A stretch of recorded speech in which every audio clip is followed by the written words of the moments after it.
My name is Loyal Woldridge, and I have the pleasure of hosting this evening. I'm a Kelowna City Councillor, and I'm the chair of the Regional District of the Central Okanagan, and it's a pleasure to join you all here this evening.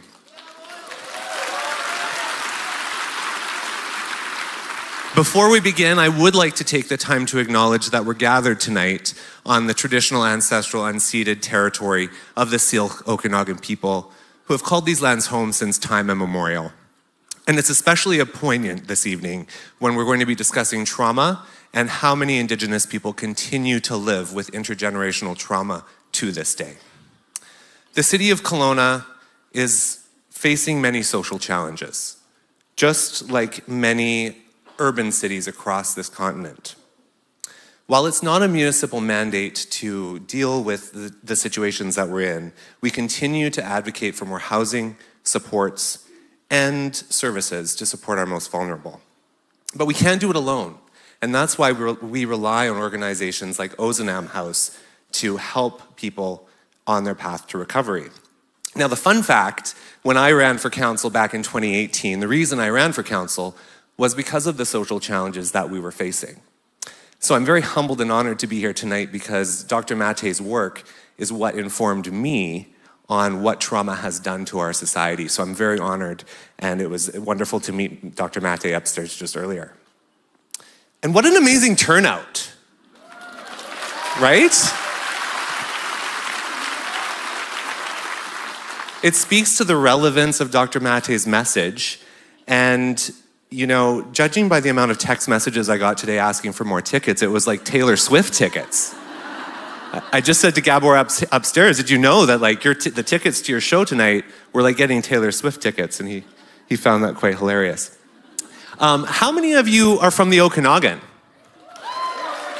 Okay, awesome, representing. How many from across the country? Okay, and how about outside of Canada? I heard there's a group of students from Spokane. Is there a group of students from Spokane? Over here? Be loud. It's really bright up here. Thank you for joining us. That's fantastic. That's fantastic. Give them a hand.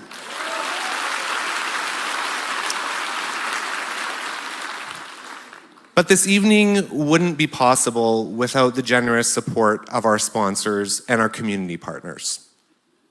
Our platinum sponsor for tonight is the Peyton and Dylan Budd Memorial Fund, and I would like to welcome Lori Burma to this stage on behalf of Tom Budd, who is a local mental health advocate and continues to step up to support vulnerable people in their hardest times. So Lori is here to speak on behalf of Mr. Budd, and please welcome Lori to the stage.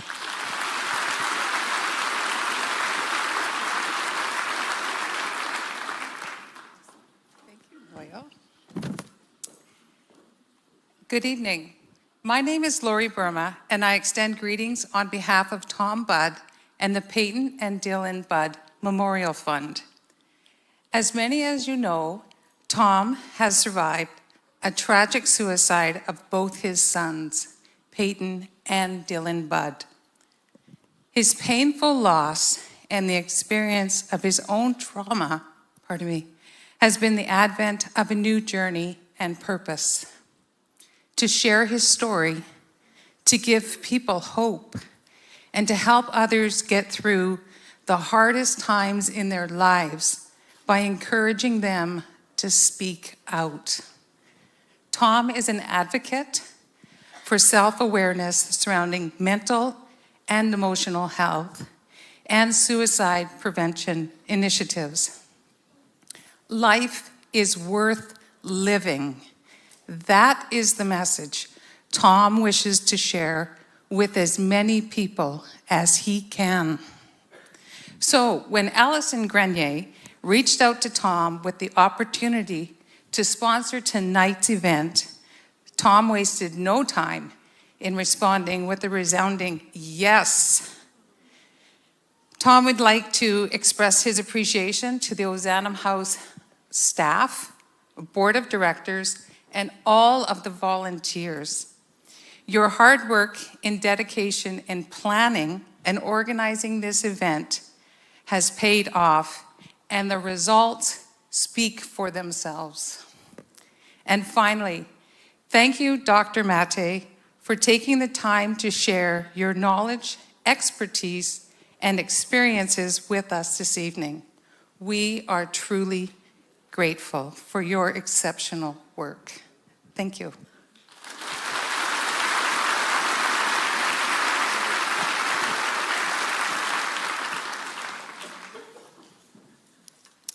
I'd also like to thank our gold sponsor this evening, the Space Center Storage, and our silver sponsor, which is Doak Sheriff Lawyers. Can we please have an applause for our sponsors?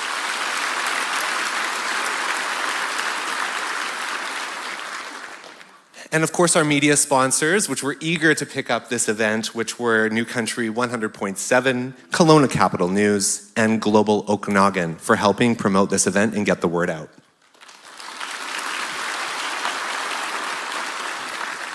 So tonight we're supporting Ozanam House, but there are many, many support services here in Kelowna that support folks that are challenging with mental health and substance use challenges, including Freedom's Door, Kelowna Gospel Mission, Rotary Kelowna, PharmaSave Downtown, and Remedies RX at KGH.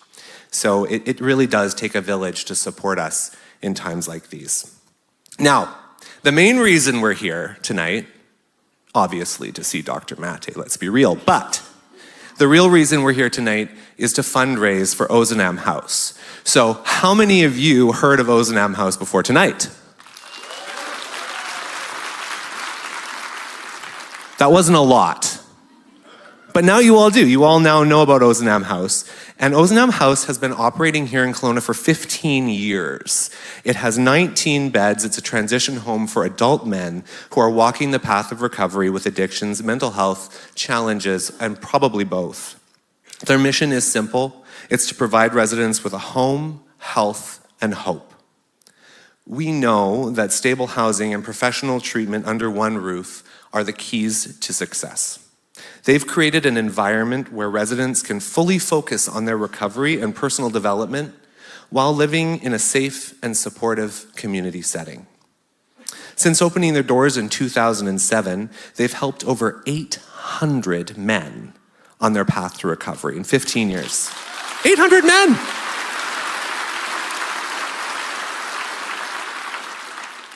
And oftentimes in Kelowna, we receive pushback about supportive housing or affordable housing.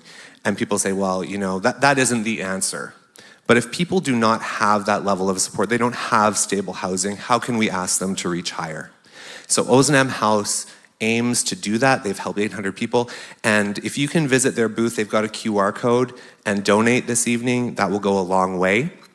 These groups often only operate on donations, and Ozanam House is no exception. So please open your wallets this evening and help Ozanam House. And now no one can tell the story better than Jamie Dale Walters, who's the house and program manager. And I had a great opportunity to chat with Jamie last week and find out more about Ozanam House, and he's going to share that with us now. So please welcome Jamie to the stage.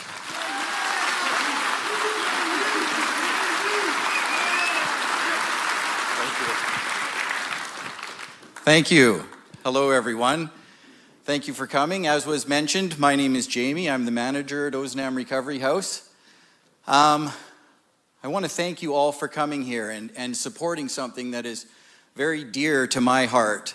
The work that I do is not just about a job for me. It's about expressing my passion, finding my purpose in life, and to have this many people here supporting that process is absolutely amazing. So I want to thank you for that. Tonight we're going to hear Dr. Gabor Maté speak. The title of the talk tonight is Myth of Normal. The Myth of Normal. It comes from his book, the subtitle of which is Trauma, Illness, and Healing in a Toxic Culture. To me, that really speaks to this idea that a fundamental change is needed in our culture. And I suspect that's why all of you are here, that you resonate with Dr. Gabor Maté's message. And I've been thinking about that, of course, as we've been leading up to this. And I've got to say, I'm having a real full circle moment here. 20 years ago, 2003, I was a younger man in Vancouver's downtown east side. And I was looking for a job as a mental health worker. And I landed a job with a nonprofit called the Portland Hotel Society. And the doctor at that society was none other than Dr. Gabor Maté. And at that time in 2003, the Portland Hotel Society had started a pilot project. They had partnered with Vancouver Coastal Health and started North America's first supervised injection site. And one of the things that caught me about the Portland Hotel Society and what they were doing was that they were always telling us that, yes, we are here, we're helping people, but we're not crusading to save people. They always impressed on us that we were learning how to be human beings, walking with other human beings. And I always reflected on how, well, then that means we're a part of the process. We're a part of this healing and this growth that's happening. And so also at that time, they would encourage us to go to workshops. So Dr. Maté, as we called him then, would put on these workshops and the staff would go to these. And it always impressed me that he was a doctor talking about trauma being at the heart of addictions. Not some moral failing, not lack of willpower or something like that. And yeah, I found that amazing. At any rate, it was a wonderful time to be a part of mental health. And I'm grateful that I got to be there in that place at that time, experiencing that. So that went on. So for 10 years, we were doing that work. And in 2013, 10 years later, I got the opportunity to present these ideas to the board of directors for Ozanam Recovery House and share with them some of the ideas, the things I had been learning, the experiences I'd had. And they said, that is exactly the direction we would like to take this house. And so 3 weeks later, I was hiring a moving truck and moving my family from my hometown in Vancouver up to Kelowna. Now, one of the things that we really like to cultivate at Ozanam is this idea of change, and that change happens inside. And so mainly what we're trying to do at Ozanam, we have our programs and the things that we do, but ultimately it's about creating space for guys to find their passions, to find their purpose in life.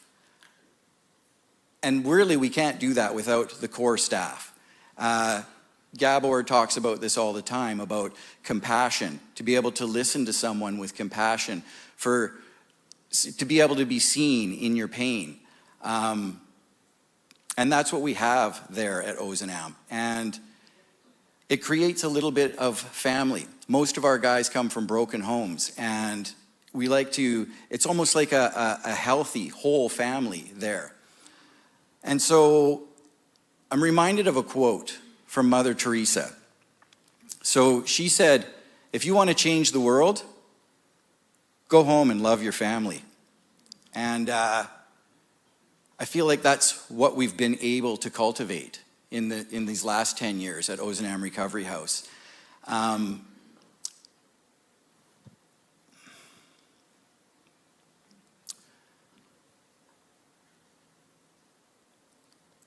So you guys are here to hear Dr. Maté talk about these ideas. Actually, what I want to say about the family is that I feel it even still here. All of the guys from Ozanam House are here tonight. The staff are here. Yeah.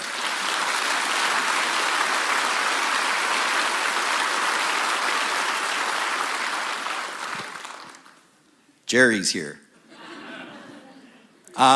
We have alumni here, many of them who have multiple years of sobriety, the board of directors and the staff. And so we have over 50 volunteers that have come to help and make this thing happen.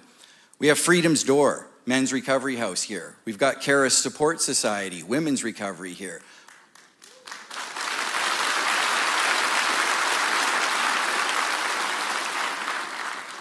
New Approach Healing Center has got some people here. Kelowna's Gospel Mission is here. We can do some more applause for sure.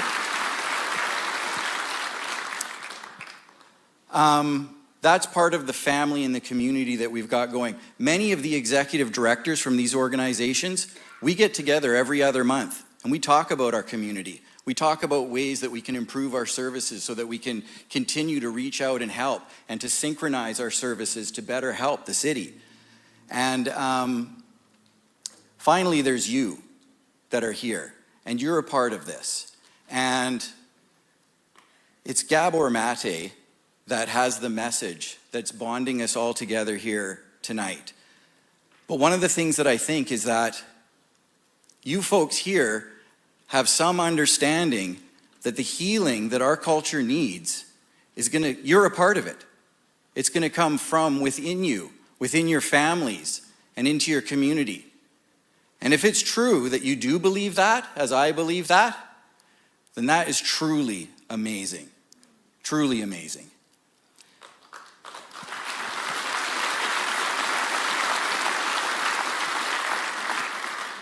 I'm glad to hear the applause on that because we are doing it. We are healing and we are growing. So you guys have come to hear Dr. Gabor Maté talk. I just want to express my gratitude for him coming here. He has donated every bit of the funds from here to the men of Ozanam Recovery House.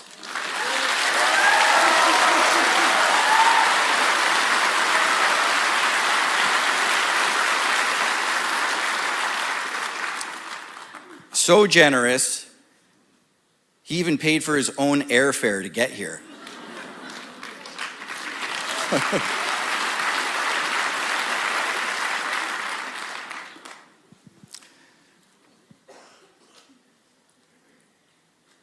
At any rate, ultimately I want to say thank you for being here and contributing to this. Thank you very much for the time to allow me to come up here and speak to you. Namaste. God bless.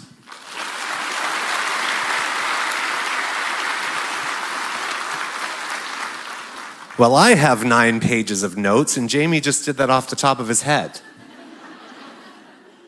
All right, we're just about ready to begin. So just a few housekeeping items before we get started. Tonight's program is going to last about 90 minutes. We'll hear from Dr. Maté for about an hour, and then we're going to have an opportunity for a Q&A session from our audience. And then we'll have some closing remarks, and we will wrap up shortly around 9 p.m., not 9 a.m. That would be a really long keynote. There won't be an intermission for the next 12 hours. So if you need to leave the theater, the ushers will work to get you back in the room as quickly as possible, but they will have to wait for a pause in Dr. Maté's speech. So if you do choose to leave, just be patient, please. I feel like a flight attendant. There's emergency exits at the back of the room, and the washrooms are located on the main floor. Now, if you haven't already seen, an amazing local bookstore, Mosaic Books, is here tonight. How many of you have heard of Mosaic? Right? A staple here in Kelowna. So please support local. They have a small amount of signed books. Gabor was upstairs signing about 200 of them before this. So there are some signed copies available in the lobby that you can pick up following the event. So without further ado, it's my honor to introduce our speaker this evening, Dr. Gabor Maté. Dr. Maté is a retired Canadian physician and renowned public speaker, is a best-selling author with books translated into 35 languages across 5 continents. His award-winning book on addiction in the realm of hungry ghosts is a staple in higher learning institutions. His latest work, The Myth of Normal, topped Canadian bestseller lists and spent 19 weeks on the New York Times bestsellers list. Pretty amazing. With a background as a family doctor and palliative care director, Dr. Maté spent 12 years working in Vancouver's downtown east side, addressing drug addiction, mental illness, and HIV. He's a sought-after international speaker and has addressed judicial bodies in Canada, the US, and Australia on the connection between trauma, addiction, and dysfunctional behavior. Dr. Maté is honored with the Order of Canada and Civic Merit, and he continues to collaborate with Indigenous communities on these challenges. His film, The Wisdom of Trauma, has been viewed over 10 million times worldwide, and his therapeutic method, compassionate inquiry, studied by 3,000 healthcare providers in 80 countries. This truly highlights the impact of Dr. Maté's work. Featured on popular podcasts like Joe Rogan and Tim Ferriss, Dr. Maté continues to share insights on addiction, stress, child development, trauma, and more. His upcoming book, Hello Again, co-authored with his son Daniel, extends his impactful work. And of course, you can always find out more information about him at drgabormate.com. Now it's my pleasure. Please welcome Dr. Gabor Maté.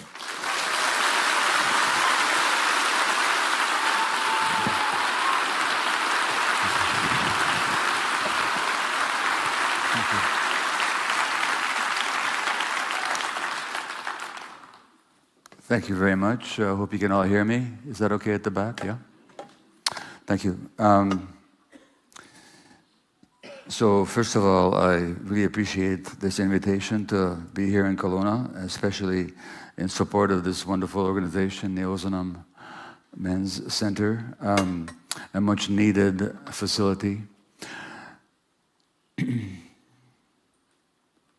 But what do I want to talk to you about? I think what I've been trying to figure out all my life is two questions. Why do people suffer? Why do we impose suffering on ourselves and on other people? But more fundamentally, what makes us tick? Just what does it mean to be a human being? Now, that's not the kind of stuff you talk about in medical school. In medical school, you talk about organs and systems and chemistry and physiology and biology and biochemistry and pathology and diseases.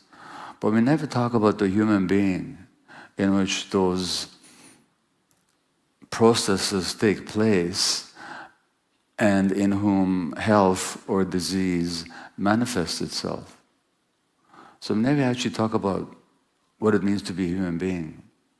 It's as if people just had separate organs, a heart or guts or a liver or a brain or an immune system or kidney. And for every one of those organs, there's a specialist that knows the pathology of that particular organ, but doesn't know anything about the human being in which that organ resides. And so we separate the body into these different parts. And this is in the medical mind, but also in the Western mind in general. And we separate the mind from the body, and we separate the individual from the environment. So I'm going to ask you a question. So in the last 5 years, if you've been to a cardiologist, immunologist, rheumatologist, respirologist, gastroenterologist, dermatologist, any kind of an ologist, just put your hand up, would you? Okay, well, a lot of sick people here. Okay. Now, put your hand up again if they ask you about any trauma in your childhood. Okay, I see one, maybe 2, 3 hands. Put your hand up if they ask you about your relationship with your spouse and your friends. Yeah? 1 person. 2 people. Thank you. And maybe a few more because I can't quite see at the back.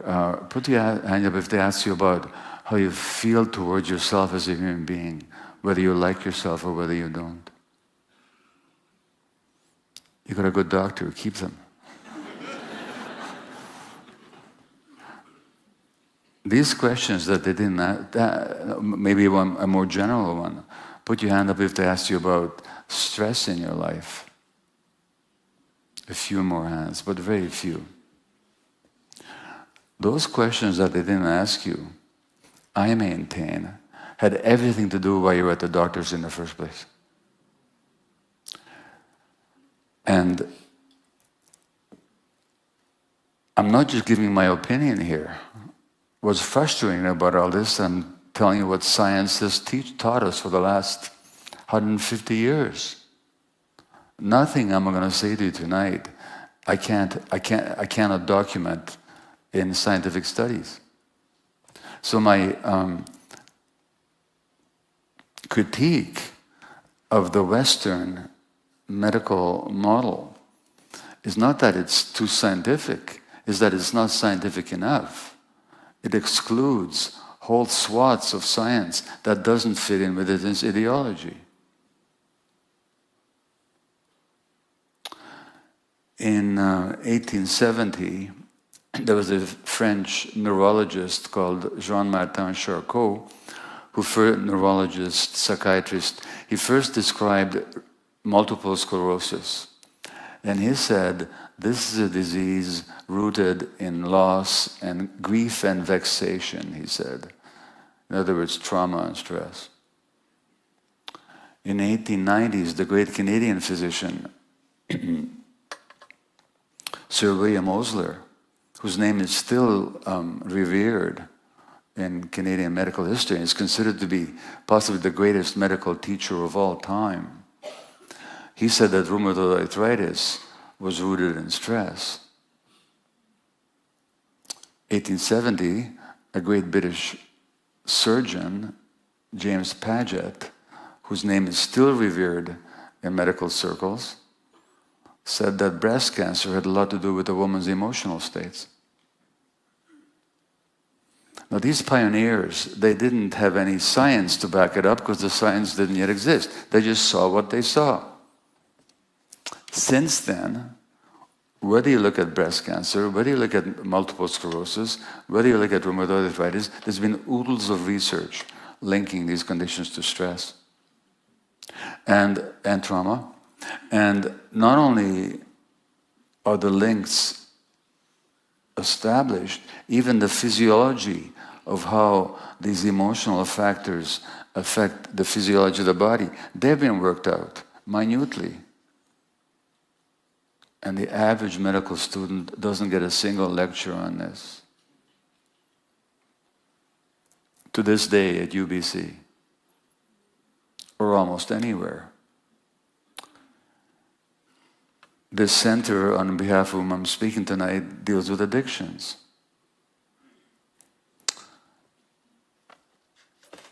There's a British psychologist, a member of the British Academy, Richard Bentall, who said that the link between childhood adversity, which is to say trauma, and adult mental health conditions is as clearly established as the link between smoking and lung cancer.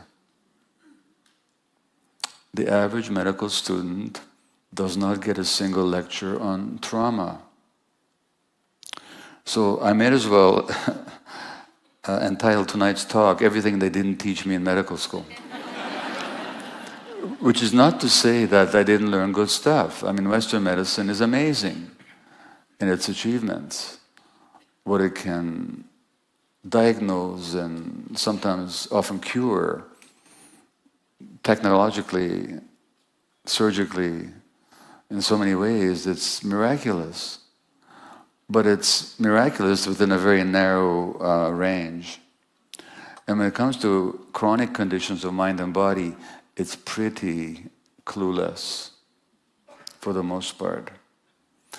Why? Because they don't look at the science of the unity of everything. Now, the idea that everything is united is not a new idea.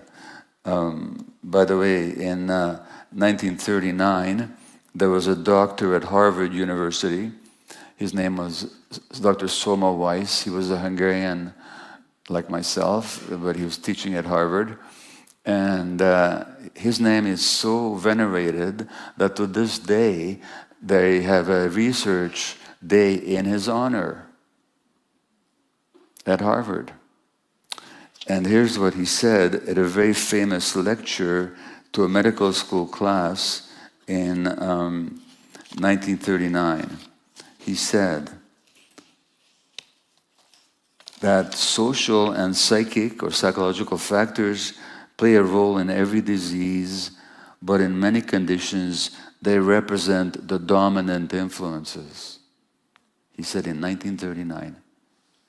He also said that mental factors represent as active a force in the treatment of patients as chemical and physical agents.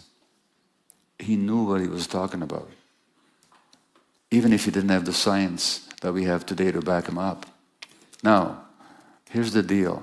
This article, this lecture that he gave, was subsequently reprinted in the Journal of the American Medical Association, you know, the chief journal of American physicians, in 1940. Here's the punchline. 5 years ago, as I was writing this book, I interviewed a psychiatrist at Harvard, a very well-known psychiatrist. His name is Dr. Jeff Rediger. He heads one of the departments at McLean's Hospital at Harvard. And he said that to this day, to talk about mind-body medicine is to risk your career at Harvard. This is 80 years after Semmelweis made this observation that was reprinted in the Journal of the Medical Association. In 1977, there was a very famous American physician, psychiatrist, George Engel, and he said the following. He said that the crippling flaw in modern medicine is that it does not include the patient and his attributes as a person. Yet the everyday work of the physician is the prime object of study is a person. So he called for what he termed a biopsychosocial view of health, which simply means that the biology of human beings cannot be separated from their psychology and from their social relationships. Which means that when we're looking at an illness in a person, we're not just looking at an illness in a particular part of the body, whether it's the brain or the heart or the lungs or kidneys or the intestines, the skin. We're actually looking at the emotional life of that person. And of course, people's emotional lives don't take place in a vacuum. They take place in the context of social relationships, as I will tell you, from the moment that we're conceived. Which means that when we're diagnosing an organ in a person, we're actually looking at a life in a culture. This is not new information. The fact that everything is interconnected has been a fundamental teaching of traditional cultures for thousands of years, and certainly is part of the medicinal traditions of indigenous cultures, including here in Canada. So a friend of mine, a doctor, a physician, trained as a psychiatrist as well, I think, Louis Mel Madrona, who is of part Sioux, Lakota Sioux origin, told me that in his tradition, the Lakota tradition, when somebody gets sick, the community kind of says, you know, thank you. Your illness is manifesting something about our whole community. So your healing is our healing. You're just the sensitive one. You're the canary in the mine. So this interconnectivity of everything is not some major scientific breakthrough. It's what people have always known. It's more like we've forgotten it. In the West, we've forgotten it. But scientifically, we've demonstrated it. The Buddha, you know, in ancient India, 2,700 years ago, said, contemplate the nature of interconnected co-arising during every moment. In other words, everything co-arises, everything arises in unity with everything else. So he says, when you look at a leaf or a raindrop, meditate on the conditions, near and distant, that have contributed to the presence of that leaf or raindrop. Now, when you think of a leaf, you can just see it. I mean, our ordinary tendency is to see it as an isolated object, right? Hanging on a tree. Is it? It contains the sun, for God's sakes. Photosynthesis, without which it wouldn't be green. It synthesizes light. It contains the sunlight. It contains the earth, from which the minerals are derived that make up the substance of the leaf. It contains the sky, the rain, the water. So in that leaf, there's the whole world. The leaf might also reflect the activity of humans or animals. And in the same way, we human beings are part of that whole big thing. And you can't disconnect these parts of ourselves. And so, when I first became interested, well, I'll tell you my route to all this. So in medical school, I learned a lot of good stuff, physiology and pathology and so on. But nobody taught me about the human being. But in family practice, you can't help but notice things if your eyes are open. And as a family physician, you do have an advantage over the specialists. They know a lot more about some particular organ than you ever will, and its treatment when pathology shows up, but they don't know the person. Whereas I got to see people before they got sick. I got to see them in the context of their families. I got to see them in the context of their multi-generational family histories. And I began to make certain connections. And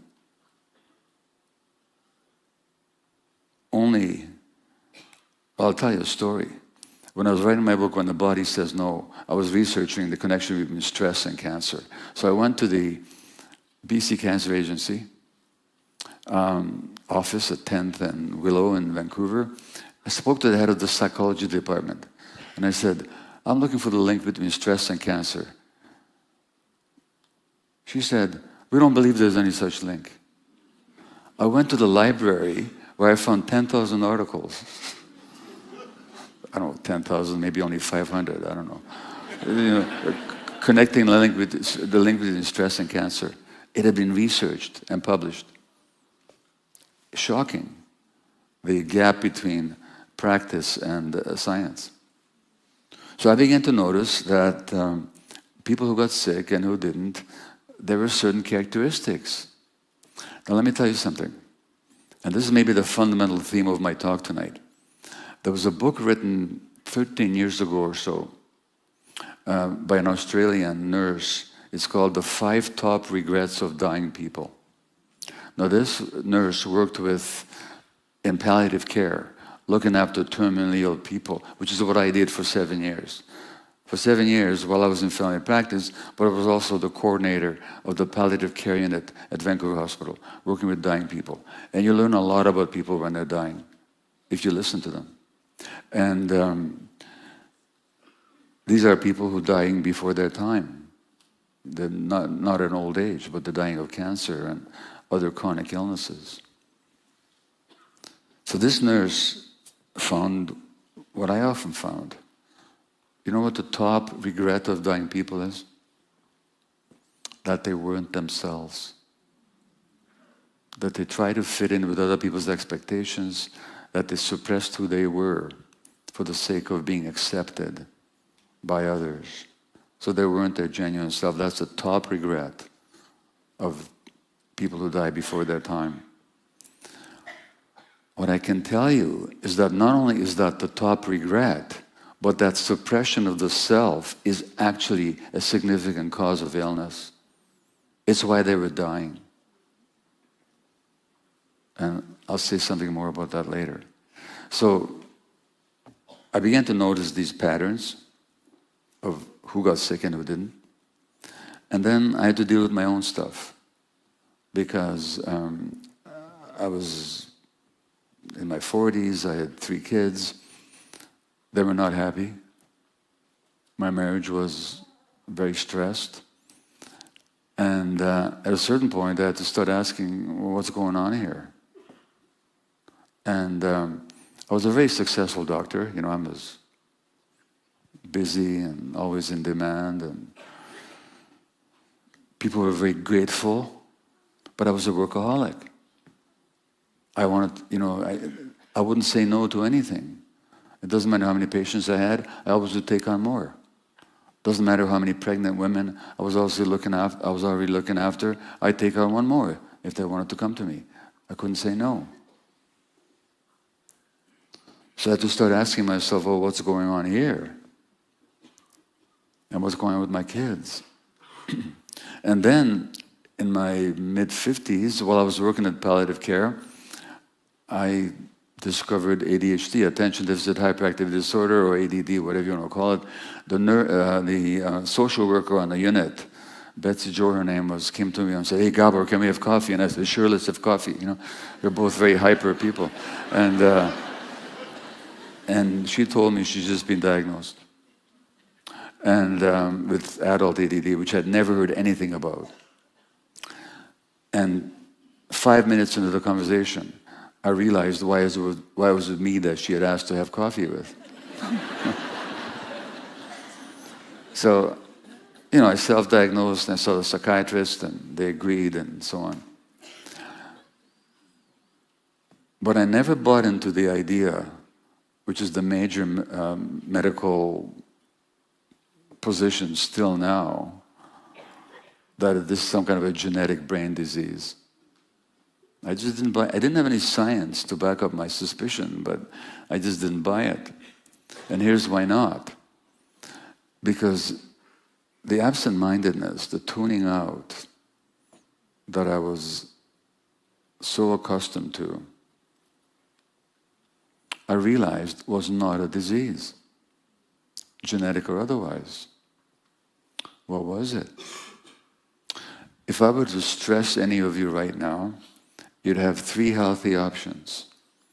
First thing is you could ask for help. There's hundreds of people here. If I was bugging you, you could ask for help.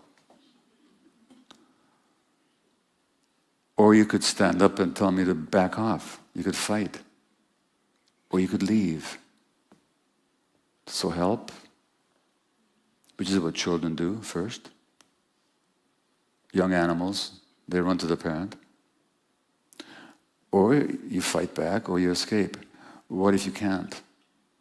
What if I was stressing you, putting you under great strain, but you couldn't either stand up and defend yourself, escape, or ask for help? Then your brain would tune out as a way of protecting you from the stress. So it's just a defense mechanism. And that's what I knew, that's what I understood. And when I thought about my own infancy, and I'm not going to go into details here, but I was a Jewish infant under the Nazi occupation of Hungary.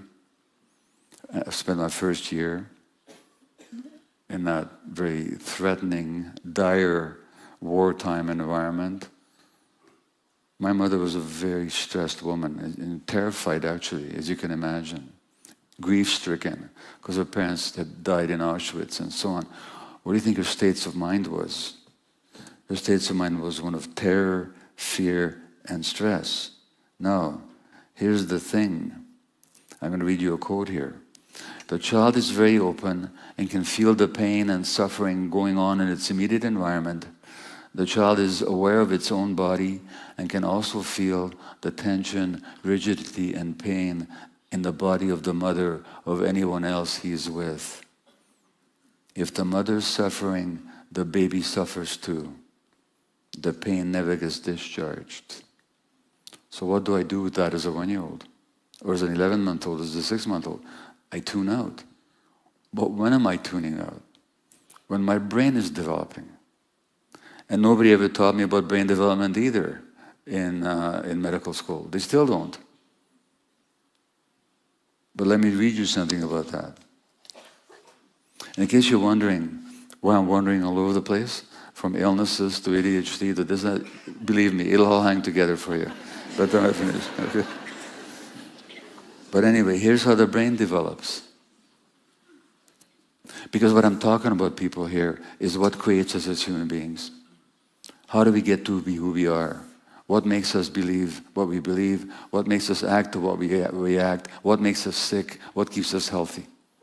And to understand all that, you have to understand the context in which human beings develop. If you were a gardener, for God's sakes, and the plant wasn't growing as fast as you wanted it to, you could go out there and yell at it, "Grow up already!" Well, good luck with that one. Or you could ask yourself, what conditions does it require for healthy development? And that's all I'm talking about. And if those conditions in the early years are not right, then all kinds of stuff, excuse me, all kinds of stuff will follow later on. So how does the brain develop? See, when we talk about brain diseases, mental health conditions, addictions as diseases of the brain, maybe not. Maybe they're the outcomes of stuff that happened to the brain as it was developing. Maybe they're not genetic at all. In fact, there is no proof that any mental health condition is genetically determined. There's no gene that if you have it, you're going to have this mental health condition or that. Depression, anxiety, ADHD, psychosis, whatever. Addiction. No proof whatsoever. There's no group of genes that if you have them, you're going to get this disease or that disease or that disease. Nobody's ever found any such genes. Whenever they think they did, front page newspaper reports, when 2 years later they have to revoke the findings because they weren't accurate, that's in the back page of the newspaper. So the population believes that everything is genetic. Whereas there's very few genetic diseases. There are some. If you have a certain gene, you might get a certain disease. For example, there's a disease called muscular dystrophy. If you have the gene, you'll have the disease. Very rare. It's in my family. My mother had the gene. She died with it. My aunt had it. Same thing. But those diseases are very rare. So, the brain. This is an article from a very obscure university, Harvard University, published in a back page medical journal called Pediatrics, the official journal of the American Pediatric Academy. That's why most doctors don't know about this stuff, because it's published in the major journals. And I'm not critical of my colleague physicians. They're very dedicated people and they do their best. But they're working in a scientific vacuum because of what they're not taught. So, the brain. The architecture of the brain is constructed through an ongoing process that begins before birth. Now, what does that mean? It means that already what happens in the uterus is shaping the development of the brain. Now, let me ask you another question here. How many of you here have been pregnant and been to a doctor's office? Just raise your hand, would you? Okay. I'm sure that when you visited the physician, you were asked about your diet, perhaps, and you were weighed, and they measured your blood pressure, they took blood tests, ultrasounds. How many were you asked about your emotional state? Very few hands. I'm glad, but a small minority. And yet the emotional states of the mother have a significant effect on the infant, as we know from all kinds of scientific studies. Because when a woman is stressed, for example, the stress hormones, adrenaline and cortisol, go through to the baby. That affects the baby's brain development. When the mother is stressed, the baby's heart rate is different. We've seen that on heart rate studies. When women are stressed or traumatized during pregnancy, that changes the genetic functioning of their infants. We know that too. So, go back to the brain. But I've lost it. Oh, no, here it is. Okay. The architecture of the brain is constructed to an ongoing process that begins before birth, continues into adulthood, and establishes either a sturdy or a fragile foundation for all the health, learning, and behavior that follow. Not some of the health, learning, all the health. The foundations are established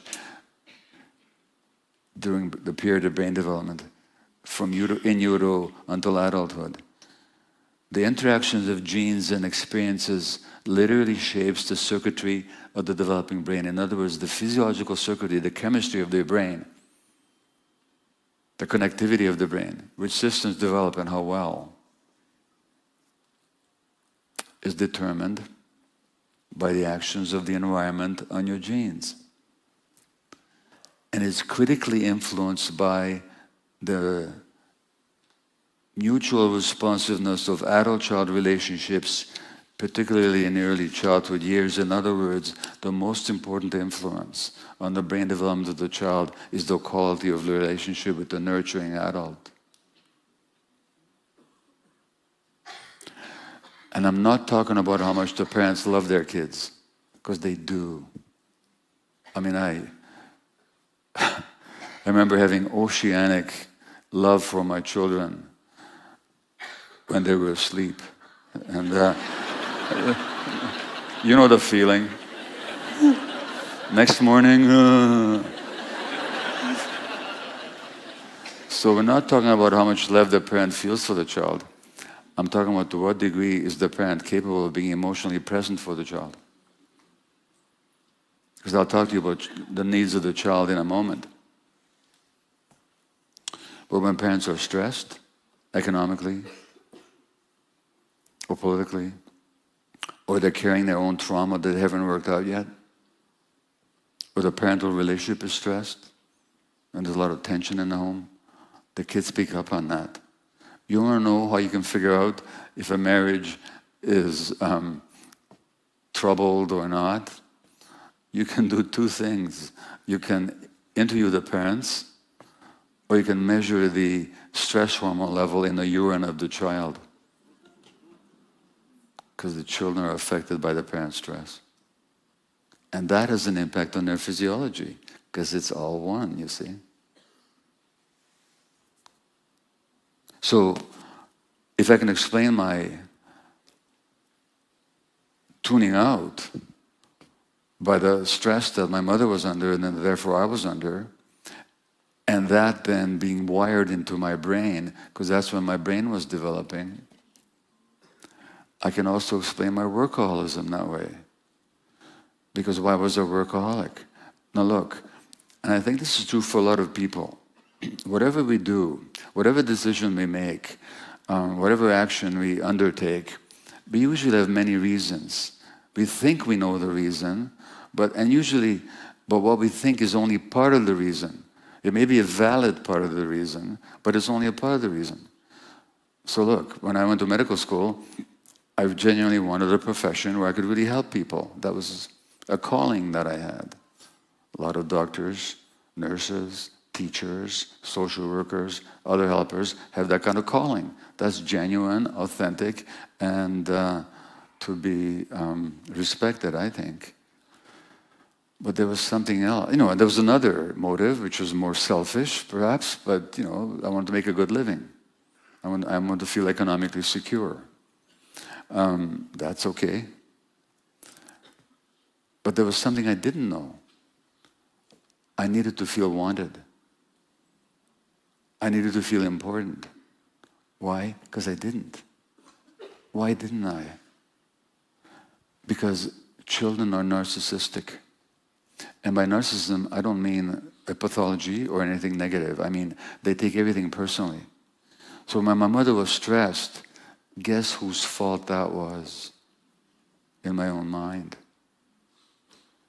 Let me tell you a story that some of you might find a bit strange, but that's okay.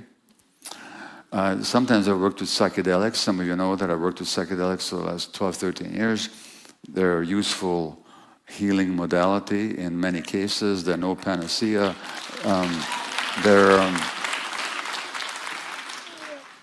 They're not for everybody, and then they're not going to save the world, but they can be useful.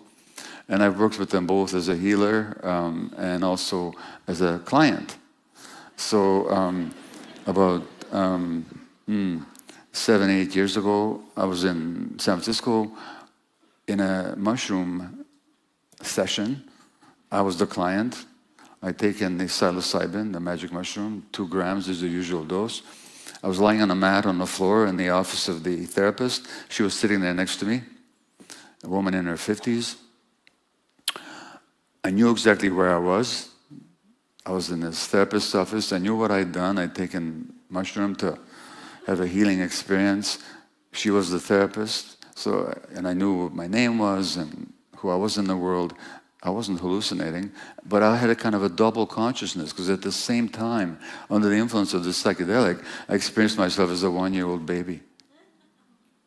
And this woman was my therapist. Sorry, this therapist was my mother. And I started crying. And I said to her, I'm so sorry I've made your life so difficult. At 1 year of age, I took on that I'm the one who made my mother's life difficult. That's what children do automatically. That's a big burden. That's a big burden. And when I was 11 months of age, my mother gave me to a total stranger in the street, a Christian woman. That's all she could do to save my life, because she couldn't keep me alive anymore. She couldn't even know if she would live another day. So I didn't see my mom for 5 or 6 weeks. Well, what do I conclude from that? That I'm not lovable. That's the trauma. So I talked to you about trauma. Trauma is not what happens to you. Trauma is not that I was separated from my mother and then she gave me to a stranger. That wasn't the trauma. That was a traumatic event. Trauma means wound. And the wound happens inside you. So trauma is not the blow on the head. Trauma is the concussion. Trauma is not the car accident. It's the broken leg is the trauma. That's the wound. And the psyche, the mind, can be wounded as much as the body can be. So trauma is this wound. And the wound is, I'm not lovable, I'm not wanted. No, if you're not lovable, if you're not wanted, you know what you do? You go to medical school. Because now they're going to want you all the time. When they're born, they want you. When they're dying, they want you. And every minute in between, they're in trouble. They're going to call you on the beeper, and boy, am I important. That's not a calling. That's being driven. It's not the same thing. When you're called, you can answer the call or not. It's conscious. Being driven is unconscious. You're like a leaf in the wind. So I'm working too much. I'm not at home for my kids. What message do they get? That they're not wanted. Because if Daddy wanted them, he'd be around with them. So we pass on our traumas unwittingly, despite the love that we have, until we work them out.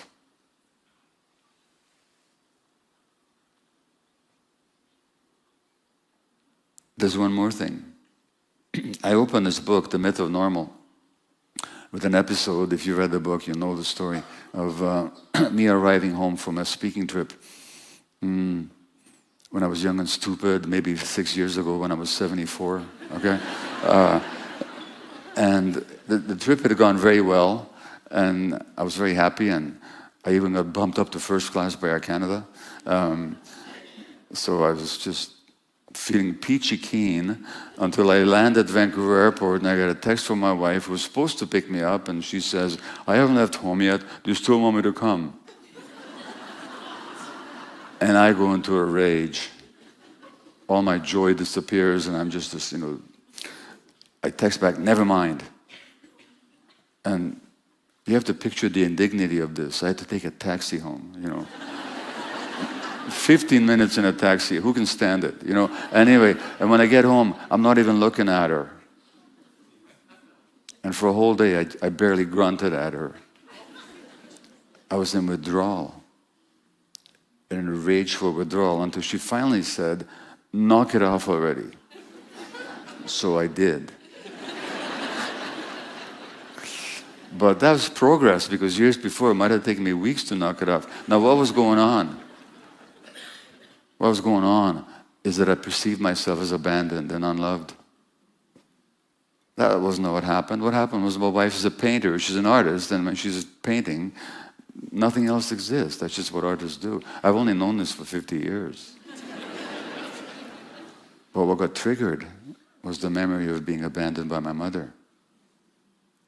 Even that was an abandonment, but that's the only way I could perceive it and interpret it. And when I saw my mom again, after 5 or 6 weeks of separation, she told me, "You wouldn't even look at me for several days," which is a defense mechanism of the brain. It says, you were so hurt when you were abandoned that you never open yourself up again. You'll never make yourself so vulnerable again.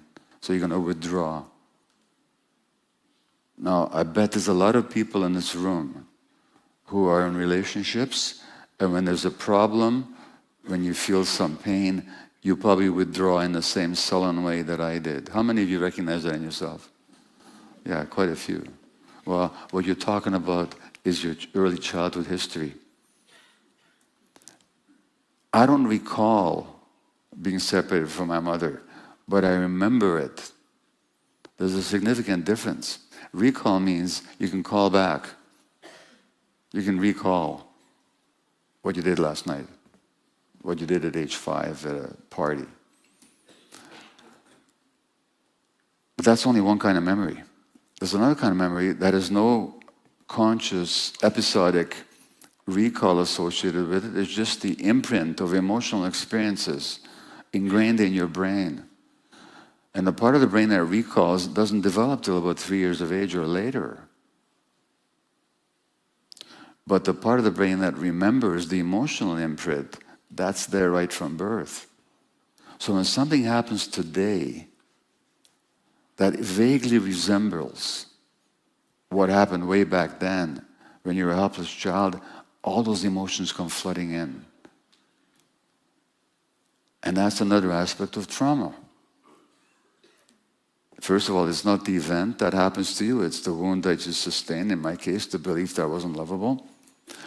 Another aspect of trauma is that it makes us hard to be in the present moment because we're always reacting to the past. We have this word that we use called being triggered. Trigger. Well, that's an interesting phrase, isn't it? Language is really interesting.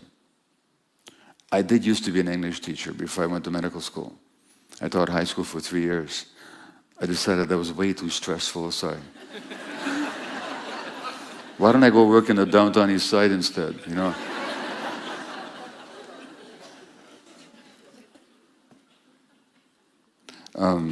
Trigger means, when you look at the metaphor of a trigger, how big a part of the weapon is the trigger? Very small.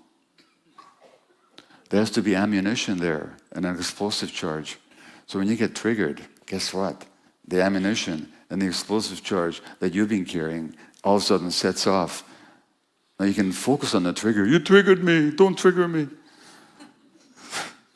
Or you could more usefully examine, what's the explosive charge inside me? What's the ammunition? What's being triggered here?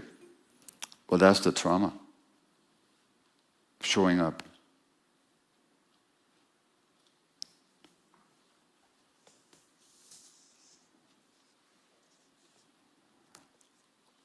Now I'm going to read you, I talked to you about this regret, this top 5 regret of dying people, and the top one being that they weren't themselves. Now let me talk to you now a little bit about how that leads to wellness. And this is not theoretical, or not purely theoretical, because I can tell you, lots of people, when they get sick, if they allow the disease to wake them up, they actually have a much better chance of healing. I can give you many examples of that. Not only can I give you many examples of it, many examples have been researched and published. So it's not just a matter of, now I'm not promising a magical cure to anybody. I'm just saying that the possibility of healing really opens up for a lot of people, especially in chronic conditions, where you know, I could show you some slides. It's on my computer. I haven't cooked it up. A young woman who came to a talk I gave in London, England 5 years ago, and she had this condition called lupus. It's an autoimmune disease where the immune system attacks the body itself. It's like if the Canadian Army invaded Canada.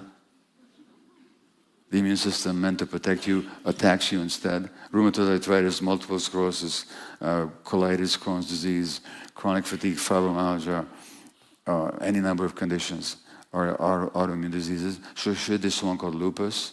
And by the way, women have 80% of autoimmune disease for reasons I'll touch upon in a moment, if I remember.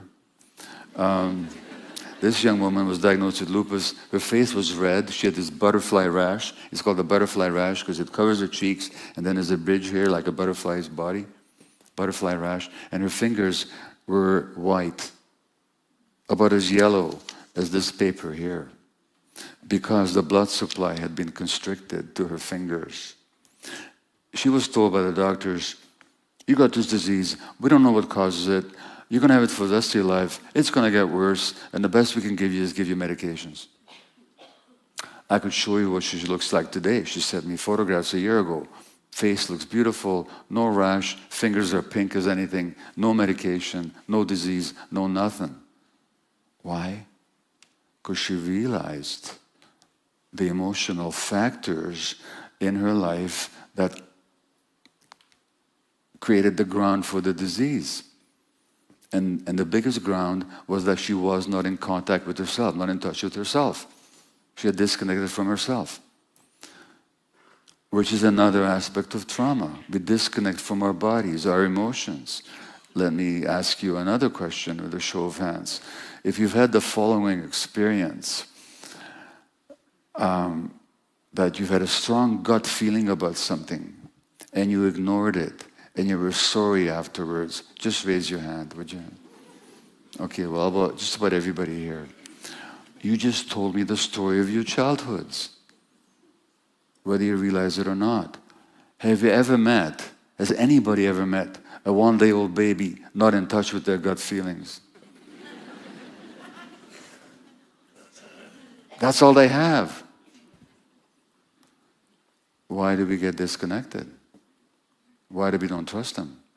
Why don't we listen to them? And gut feelings are not luxuries. I'll talk to you about that in a moment. When I mentioned to you that there were certain patterns that I noticed in people who got sick, I will, if I can, read you some materials here. Okay, let's just try this.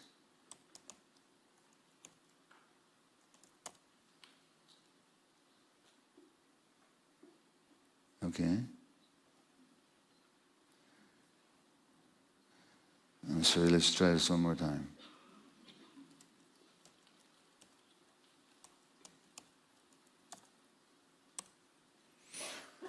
Doesn't want to give it to me. All right, well, what these were clippings from a newspaper, the Globe and Mail, for which I used to write a medical column. And if I don't find it, I can read it. And I'm not finding it, so that's okay. I'm not going to keep looking. So, yeah, I know, I did find it. How about that? So, this is an article written by a woman just diagnosed with breast cancer. Remember I said there's all kinds of research showing the relationship between breast cancer and emotional factors? She's just been diagnosed, and she wrote the article in the first person. The Globe and Mail's got a column written by people in the first person. And her doctor's name is Harold, and her husband's name is Hai. And she says, Harold tells me that now Hai's first wife died of breast cancer. Now Donna, the second wife, is diagnosed with the same thing. Harold tells me that the lump is small and most assuredly not in my lymph nodes, unlike that of Hai's first wife, whose cancer had spread everywhere by the time they found it. You're not going to die, he reassures me. But I'm worried about Hai, I say. I won't have the strength to support him. Now what's wrong with this picture? She's the one diagnosed with a potentially fatal illness, no matter what the doctor says. And her first and automatic thought is, how will I look after my husband? She's the one who's going to have to go to radiation, maybe surgery, chemotherapy. How will I support my husband?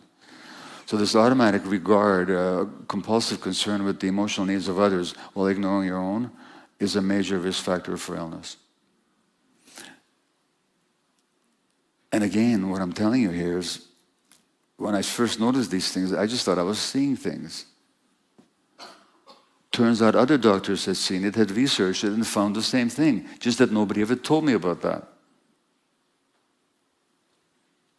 The second, these are the other three I'll read you are obituaries, and which are fascinating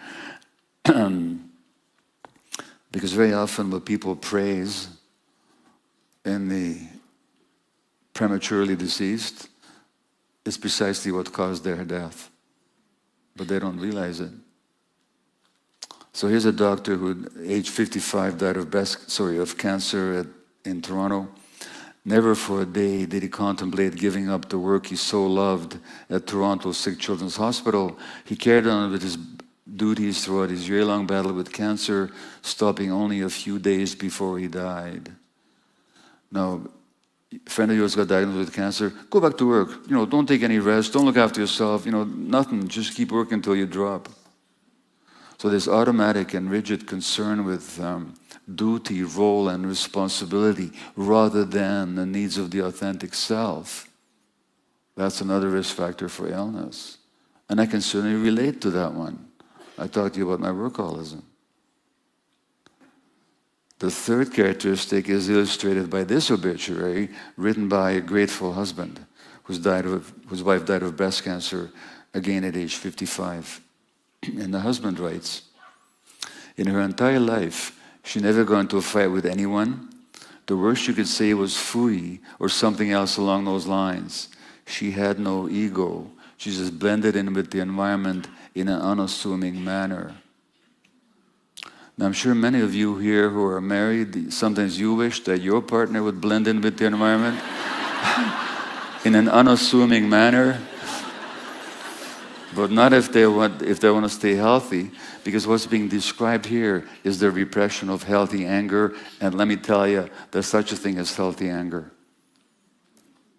It's a boundary defense. If I were to tread on your toes, you better get angry with me. Get out. This is my space. Get out. That's healthy anger.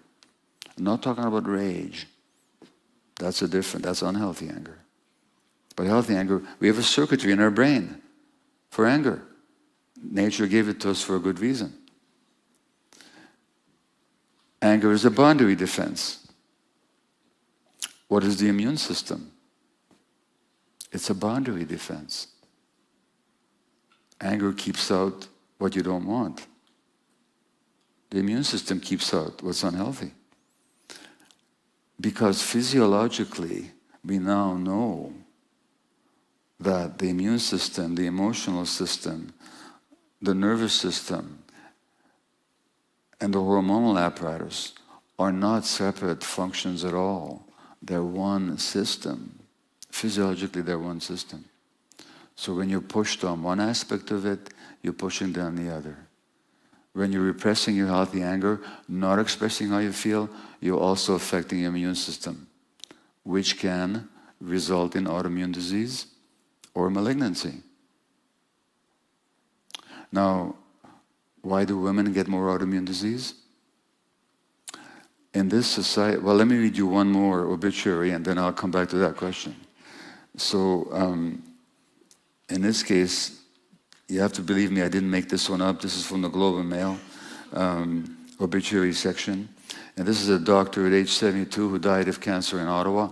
And the obituary said, Sidney and his mother had an incredibly special relationship, a bond that was apparent in all aspects of their lives until her death,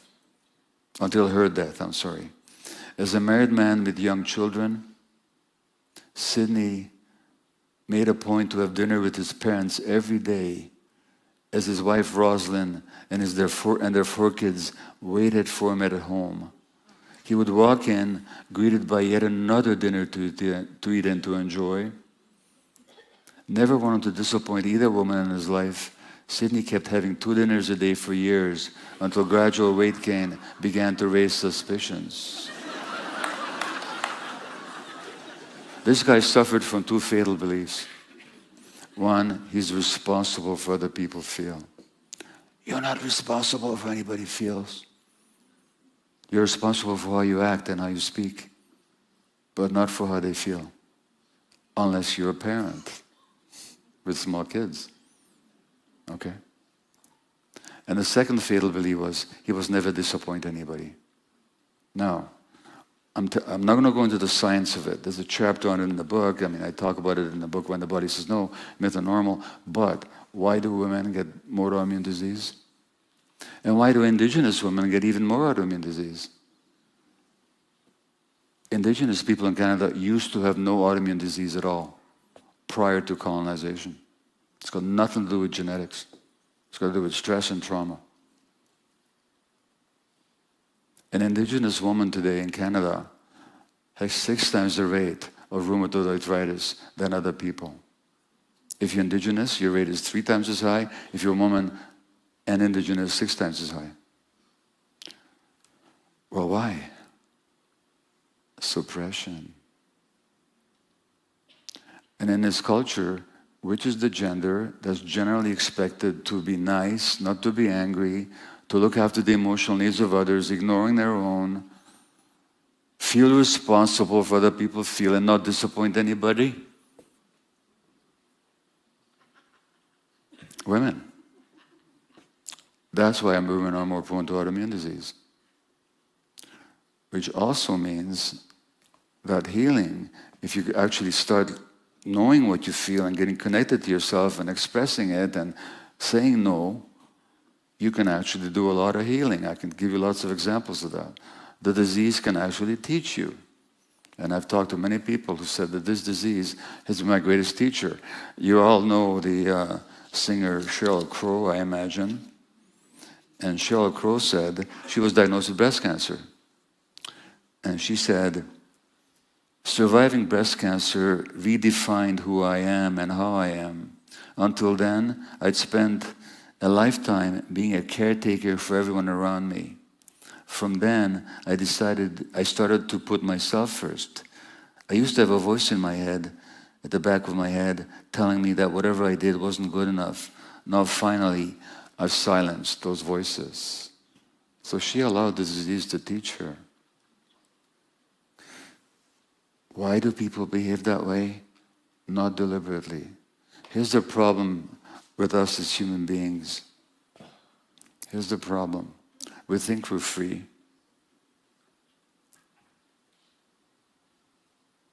But many of the decisions and reactions and behaviors that we pursue are actually determined by what we're not conscious of or unconscious. And basically the unconscious pulls our strings. We're like puppets on a string. When I was a workaholic doctor, I was a puppet on a string. You got to keep going, keep going, keep going, keep going.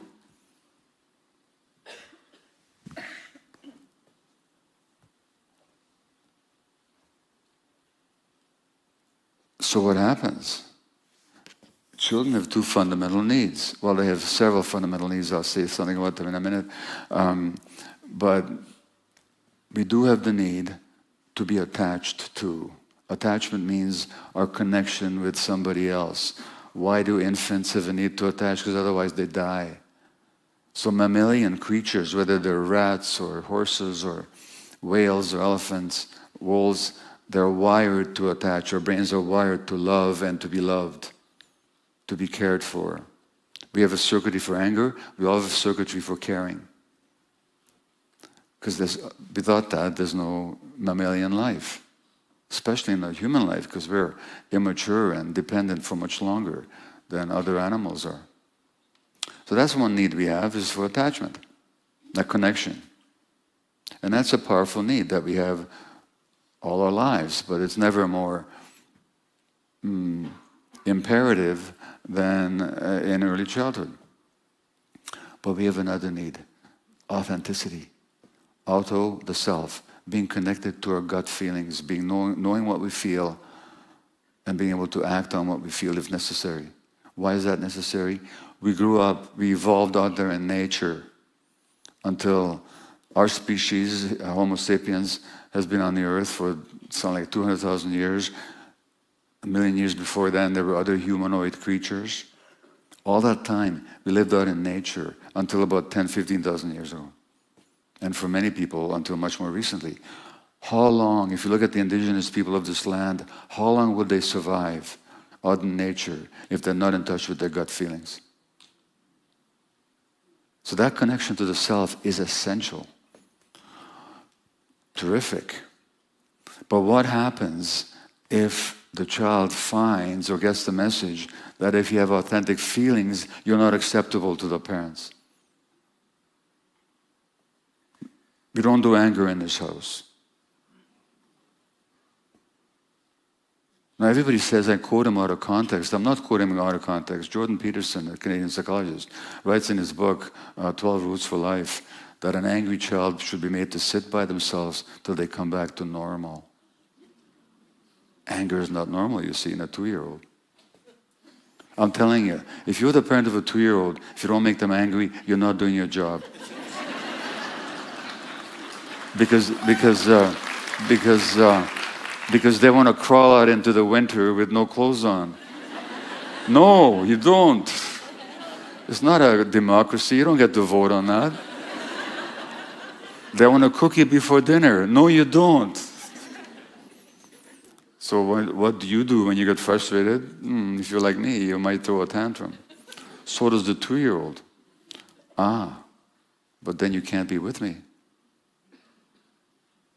Another child has, more commonly, if the parents are stressed, the child picks up on that. Like I told you before, the child will suppress themselves not to add to the parent's stress. Will even take responsibility for the parent's stress. So they push down their own needs and their own feelings. So now there's a choice the child has to make. The child has to make, not a conscious choice. This is not deliberate. I can have authenticity or I can have attachment, but I can't have both. Now what? Guess what's going to get sacrificed? The authenticity, the connection to ourselves. And that's why you all put your hand up on the gut feeling question. That's what happened to you. And it's not because your parents didn't love you. Because they couldn't see you. They couldn't hear you. They couldn't connect with you on a deep level. Because the children have 4 needs. One is for that strong attachment relationship, absolutely secure and stable, where they're welcomed, celebrated, not for what they do, but for who they are. Number 1. Number 2, rest. In other words, they don't have to work to make the relationship work. They don't have to be successful, good, pretty, cute, compliant, obedient, anything. They can just rest, knowing that they're going to be loved, accepted, and understood no matter what. That's a need of the child for healthy development. The third need is to be able to experience and express and have understood and validated all our emotions. Now, we're wired for emotion. We're wired for love. We're wired for anger. We're wired for fear. We're wired for grief, for playfulness, for curiosity.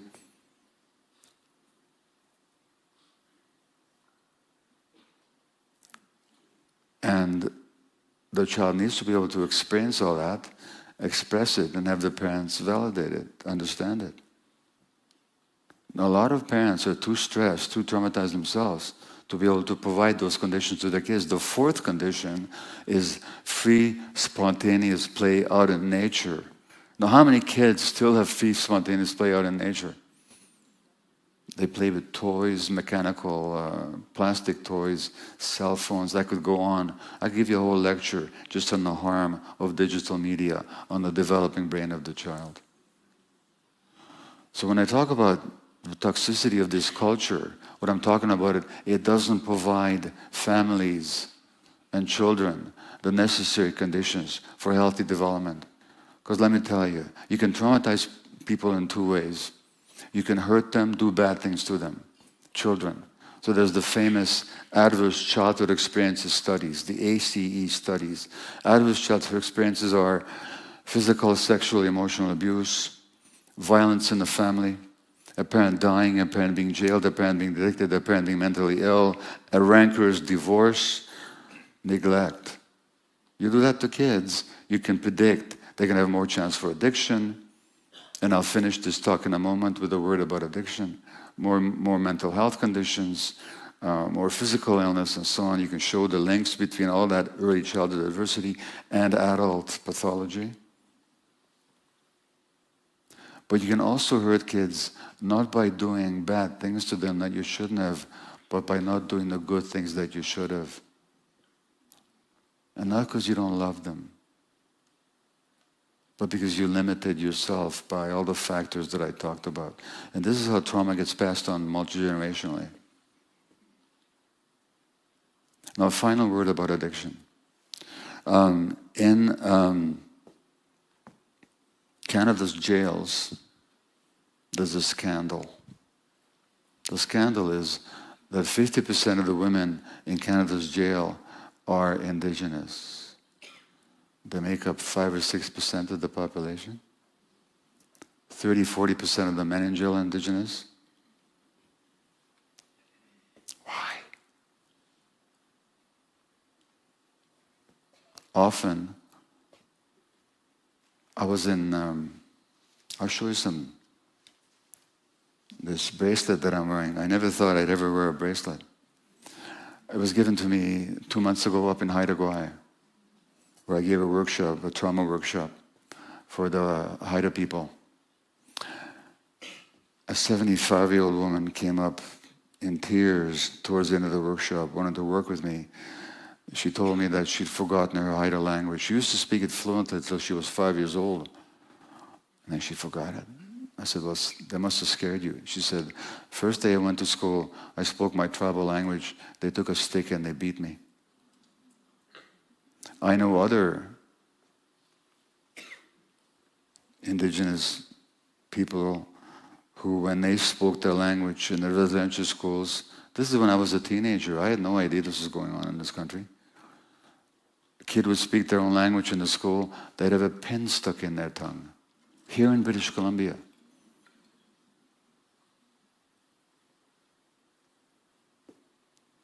And then we wonder why Indigenous people have high rates of diabetes and autoimmune disease and suicide and addiction because of all the trauma.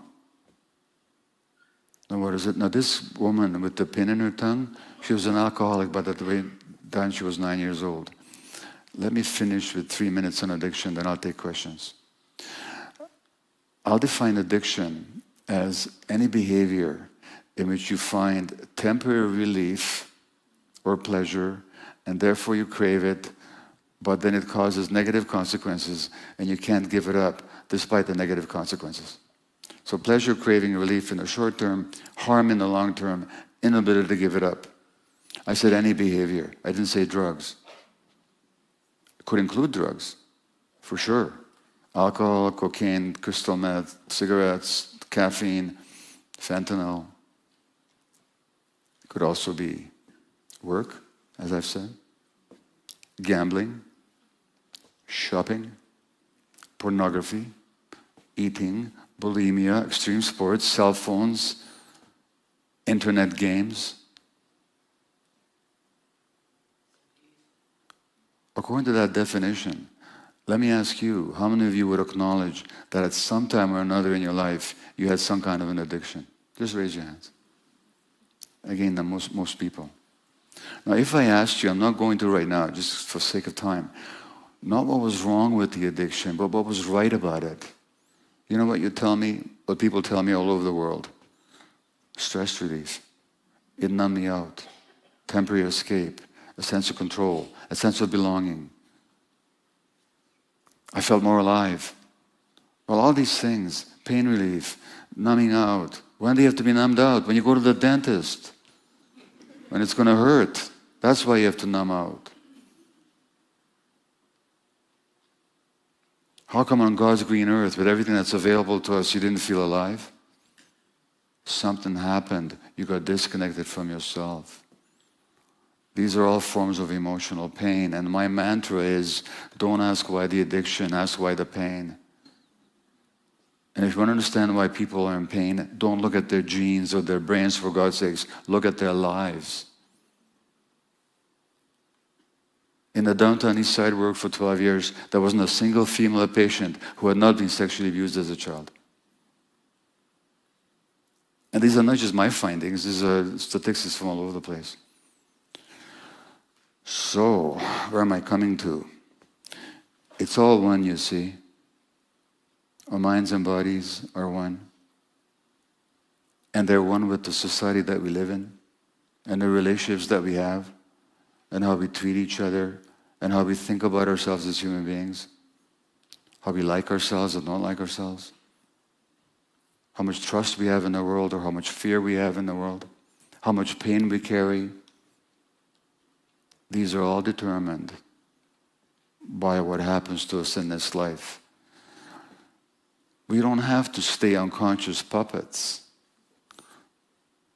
Some of you might remember the story of Pinocchio. Some of you, how many do? Pinocchio?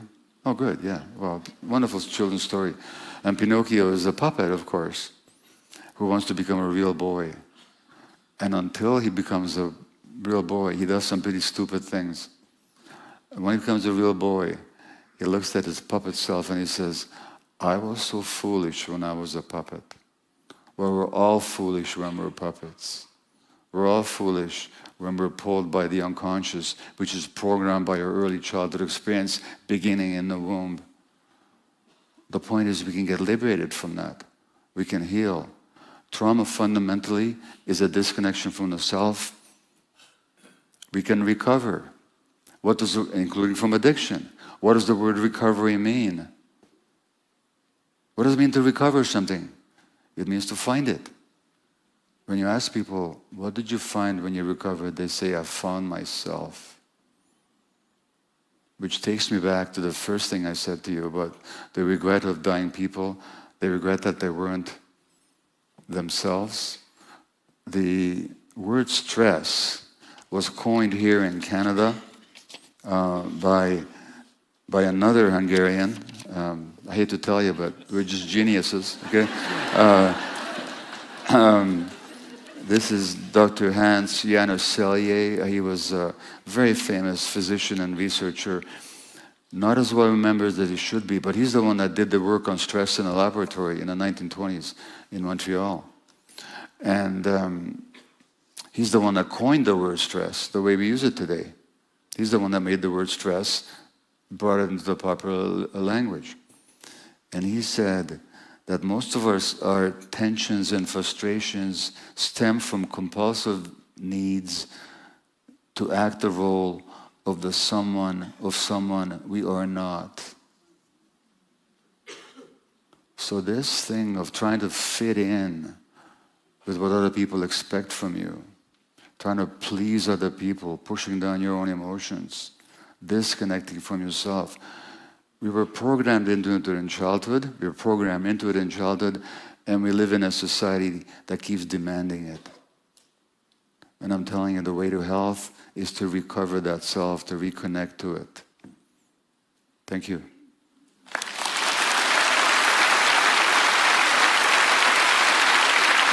Thank you.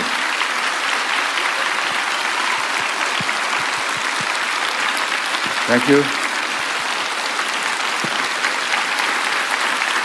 Thank you very much. Thank you.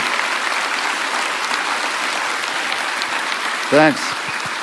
Now, we have time for some questions. So there are people with mics. I think they'll come around to you if you raise your hand if you have a question. Yes, so Dr. Maté, there's some folks that are going to wander through the crowds. I think we have about 30 minutes. Sorry? Would you like to have some water? We have 30 minutes, you said? Yeah, we have 30 minutes. Okay, 30 minutes for questions. Yeah, Good. 30 minutes of questions. Rapid fire. That's fine. Yeah, Are you ready for it? Yeah. Just, So the more concise everyone is, the more questions Dr. Maté can answer. Deal? So you'll see some folks wandering through the bottom section here. Sorry, balcony. Down here, we've got some folks with microphones. Raise your hands and state your seat. And some of our lovely volunteers will be by with the microphone for questions for Dr. Maté. I see one back here. Okay, just wave your hand. Yeah. Okay. Hi, Dr. Maté. Hi. So my question is, what can you speak to when a lot of recovery programs are fully abstinence-based? What can you say to including psychedelic-assisted therapy in someone's recovery plan? What are the kinds of things an individual should consider before looking into that? Should it be on the table? What kind of risk is involved there? Did you say psychedelic-assisted therapy? Yeah. Well, look, there's a much broader question, which is embedded in your question.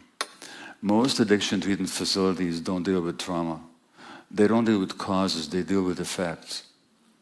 So they're trying to change the behavior, but the behavior is only a symptom. Symptom of what? Emotional pain based on early experience and desperation. Until you deal with that, you're just dealing with the surface. So addiction programs need to finally get the message that it's about trauma. It's about people being wounded.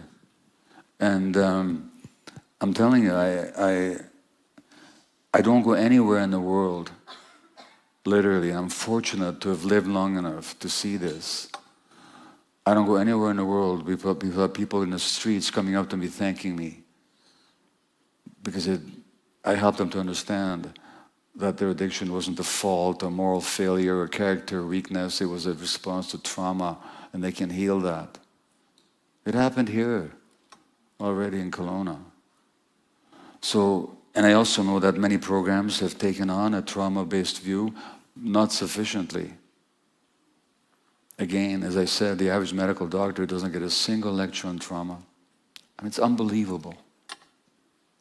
So, it's a much larger issue than just psychedelics. Now, to answer specifically about psychedelics, they can be helpful. They're not magic pills. To the extent that they help, it's not because they change your brain. It's not like you're taking a drug to change your brain. It's not like taking Prozac for depression, which changes the chemistry of your brain. The psychedelics don't do that. They only last in the system for a few hours. What they do is they give you a glimpse of your unconscious. All the pain, the fear that you've been running away from. And that might even help you recall where you developed that pain and that fear. But they help you do it with the consciousness of an adult. So you get a glimpse of your childhood emotional states, but as a conscious adult. Now, this depends on really good help being available. So I believe they do have an important role to play, potentially. They're not for everybody. Some people who shouldn't take them at all. But well chosen in a safe environment with well-trained facilitators, I've seen them do wonderful things for people with addictions. In the context of a much longer recovery and healing program, not as a standalone thing. Okay? Hello, Dr. Maté. Yeah, so can you just show me where you are? Oh, I'm right here. Okay, hi. Hello, it's Hi. a pleasure. I guess this hits really close to home. I used to work at the Youth Recovery House in Kelowna. Yeah. And our youth really resonated with your work. We held a lot of workshops on trauma and therapy, and they loved your chapters, they loved your TED Talks. And so first of all, I just wanted to say that there's so much happening behind closed doors that you might not be seeing, and people enjoying your work. So I just I'm want to almost say so glad to hear that. thank you for that. Yeah, thank you. The second thing I wanted to really ask you about is, we talk about people and their mental health and addiction, and I moved on from that job. I'm now doing my master's and PhD in clinical psychology, and there's so many mental health professionals out there that have all this training and that know some of what you're talking about. And you're talking about also physicians having their set of training and how it's different. And we can look to other countries like New Zealand, and they have integrated care. So they have primary health care providers with mental health professionals alongside. And yet BC doesn't have that. And I look at the statistics and I look around the room and I see all these people responding to your wonderful questions, and so much of us have dealt with mental health in our families, in our communities, and addiction.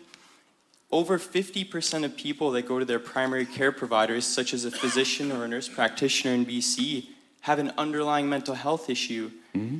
And that's huge. And just as you've alluded to. Okay, but look, I'll ask you to come to your question, okay? Yeah.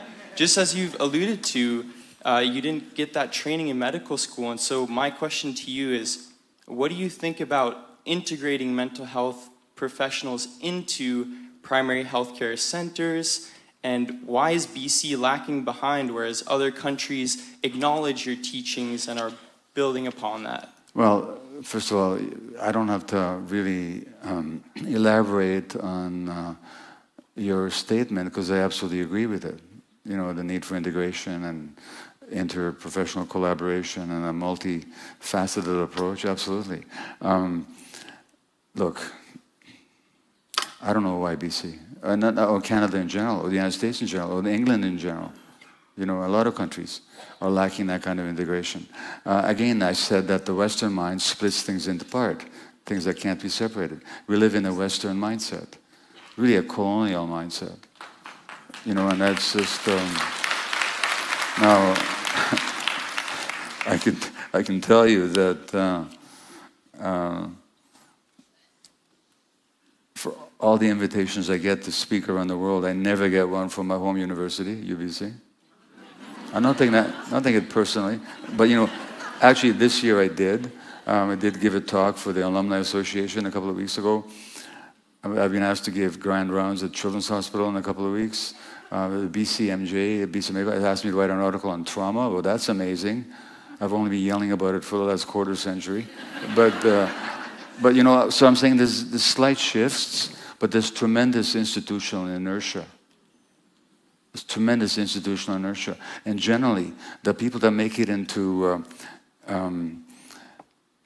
governing or decisive positions in institutions are the ones least likely to look at this stuff. That's just how it works. How to shift it, just keep plugging away. Question from the back here. Yeah? Hello. Yeah, hi. Yeah, wherever. I'm on the other side. The other side. Okay, Hello. yeah, hi. Hi, doctor. Hi. I wanted to ask a question regarding kind of how we contextualize this within world events.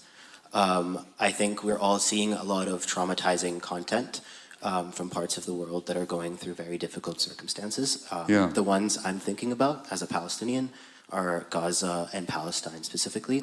Yeah. And what I'm seeing is a lot of mental health practitioners champion this idea that the best way for us collectively to move through this is to look away and guard our own selves and our discomfort. Yeah. What do you think about that in terms of a way of taking care of ourselves, but also a way, or like what responsibilities do we still have towards other people while shielding ourselves from things like that?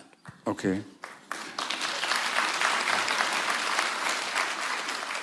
Well, look, that's everybody's individual call. If your simple goal is to shield yourself, protect yourself, don't look at it and don't engage with what's going on. But I'm telling you, as a Jew, I grew up with this.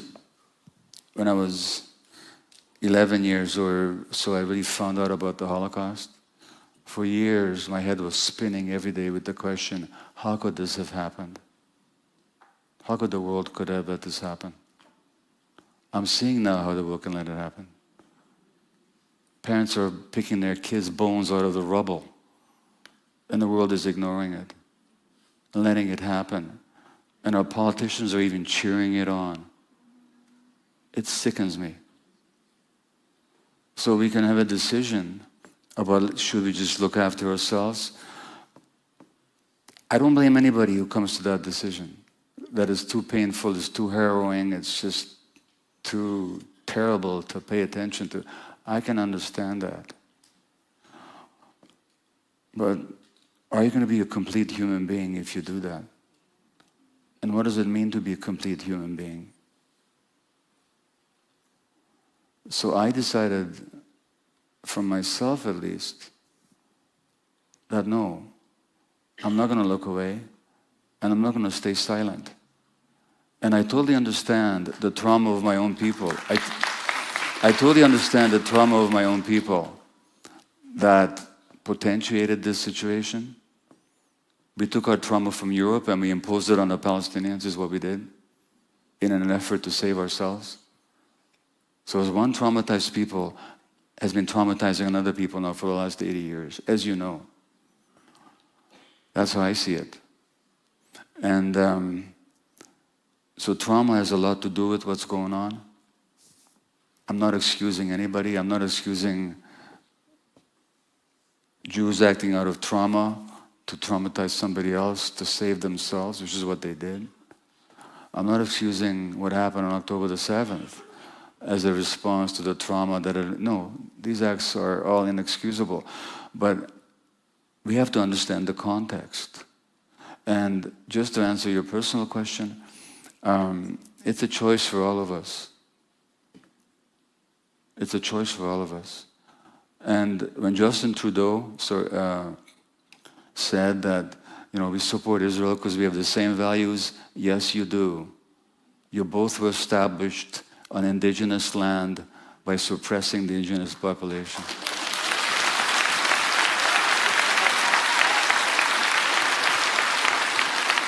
And we have to come to terms with that. It's not a question of Canada folding up our tents and going back to Europe or Asia, wherever we came from. We're not going to do that. Nor will the Jewish population of Israel go away back to Europe or wherever they might have to come from. But if we want peace looking forward in this country, we have to really look our history in the face and realize what we've done here. When I say we, I don't mean as individuals. I mean as a culture. Are we happy with the fact that indigenous people died 20 years younger than the rest of us? That 50% of the women in jail are we happy with that? Is that okay? Are there some reasons for that maybe we could understand and look at and rectify? Is it okay that indigenous nations don't have potable water in 21st century Canada? Is that okay? And I'm saying the same thing needs to apply in the Middle East. Not to undo history, but to look it in the face. And again, each of us individually has to decide, yes, we want our safety, we want our comfort, we have to look after ourselves, and sometimes we do have to disengage. But overall, what will make us a complete human being that when we look back on our lives, we'll be happy with? For my own part, it's not disassociating from reality. Okay?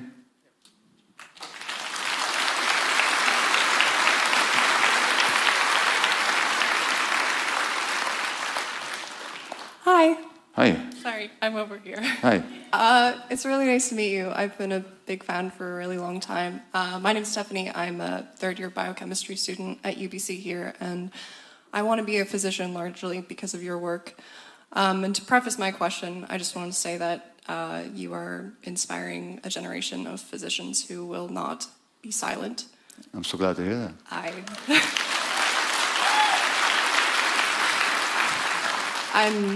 Just don't argue with your teachers very much. Oh no, don't worry, I do that plenty. But okay. My honors thesis is I'm designing a project about how we can link trauma and addiction education to biochemistry and present that to biochemistry students. And I'm going to teach it as a module for one of our classes. Okay. So that'll happen in the next few years, so that's exciting. But yeah. My question was, what advice do you have for future physicians, particularly because I know it is a very taxing role, and I do identify with a lot of what you're saying about, being a workaholic and the need to be wanted. Yeah. So look, there's been a study on medical. I cite this in this book. There's something called. Do you know what telomeres are? Yes. Okay. So telomeres, for those that don't know, are chromosomal or DNA structures at the end of our chromosomes. They're made up of DNA, but they're like, see these shoelaces? There's a glue at the end to keep the threads from unraveling. So telomeres are at the end of our chromosomes to keep them from unraveling. And we're born with a certain number of units of them, maybe 10,000, and by the time we die, there's 4,000. So they fray, they erode with age and with stress. They looked at medical students, medical residents, and they found that over a year, their telomeres shortened more than other people their age. In other words, they got older faster. So you got to look after yourself. And unfortunately, Well, it's changing, I think, in a positive sense. But physicians, anybody going to the health profession, psychologists, nurses, they should be guided to work on their own emotional stuff. Because the more you do, the more present and understanding you'll be with your clients, but also the better able you'll be to take care of yourself. So I say to you, take care of yourself. Thank you. Do what you can. Number one, doing the emotional work as well. Number one. Number two, you're going to have to jump through a bunch of hoops to get your degree. 100%. You might as well accept that. Yeah. That's how it is, you know. And when you do, you'll find your own path. That's what I can tell you. Thank you so much. Thank you.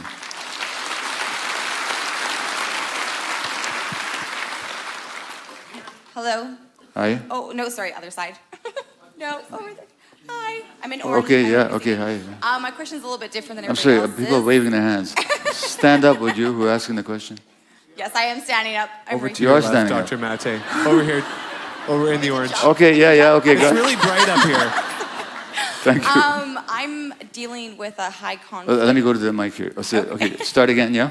I'm dealing with a high conflict parent who suffers from schizophrenia. Yeah. We have a young child. A parent? and A parent? A parent, yes, my ex. And I'm just wondering, for what she has already experienced in her young life, is it healthy to continue? Yes, it's her father, but because of the volatile issues and schizophrenia that he does suffer from, what are things I need to be looking out for her development-wise? So I just want to make sure I get it. Are you saying that your father's child, your Yes. child's father is schizophrenic? Yeah. Are you still together? No, but he's You're still not. in Okay. her life. So the question is how to protect your child? Yeah, like obviously that's her dad. I want them to have a relationship, but it's definitely not healthy. Yeah. And things to look out for her. I don't How know. old is your child? She's 2. 2. Yeah. Does she spend time with the dad? Yes. In your presence or on own? In my house, yes. Okay. Is that because you want that to happen, or he wants it to happen, or who's making? It's both. You But both want it to happen. yeah, they need to be supervised visits, so like he can't be alone with Okay. her. Well, look, the child needs to feel absolute security, and you can provide that. No, look, let me tell you something. You might not be cheered up by this, but your husband's or your child's father's schizophrenia, psychosis is rooted in trauma. Yeah, Okay? for sure. Number one. Number two, we always marry somebody at the same level of trauma that we're at. So you wouldn't have been with this man had you not been traumatized yourself. Are you with me? I guess, yeah. Okay. So the best thing you can do for your child is to work on your own stuff. Yes, and it's definitely happening. So that you can, because the more you do, the more present you'll be able to be for her, and the more protective you will be of any negative influences that might enter from any other source. So the most important thing you can do is, I really suggest you read a couple of my books, the Hold On to Your Kids, it's a parenting book, and perhaps The Myth of Normal as well. Look after yourself, do your own healing, and absolutely provide that attachment relationship for the child where they feel safe and they can express their emotions. And tune into her. And if after a while you find that these visits are more upsetting for her than calming, you might want to reconsider the situation. Ideally, you'll be able to have the father in the child's life, schizophrenia or not. But you need to be vigilant, number one. Not suspicious, but vigilant. And provide that safe environment coming from your own self-awareness that your child needs. And then she'll be well protected. Okay? All right, thank you. All right. And Dr. Maté, I think we have time. We have time for 2 more questions, and I do see that there's a mic here at the back on the right-hand side, waving. Yeah, we see you waving back there. And then we have one over here. So we'll just take those last two questions and then we'll wrap up. Why, Gabor Maté, why limlim kitskala? Why ksuneho? Dale quantis noxilo. Hinjay squist no chanitza. Kisukana qinu. A hain tumhula, haisin tlachpten, limlim kitskich. I'm really grateful my little brother made it here tonight. I welcome you in my territory.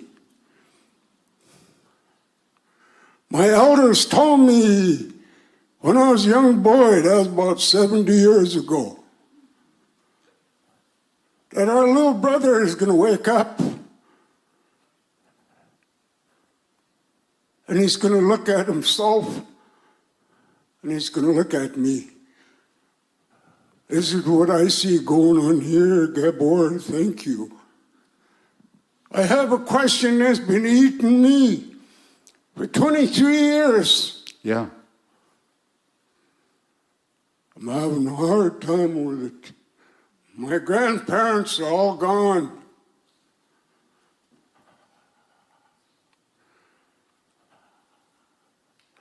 Year 2000, I'll go back to there. Me and my boys, we got back from Saskatchewan on a ride for world peace with our relative Ernest Sundown and Steve Warble looking horse, caretaker to Calf Pipe. We were instructed by my elders from our eastern-western boundary that somebody needs to guide these pipes through our territory. So I did that. Mm-hmm. Me and my family. I used to have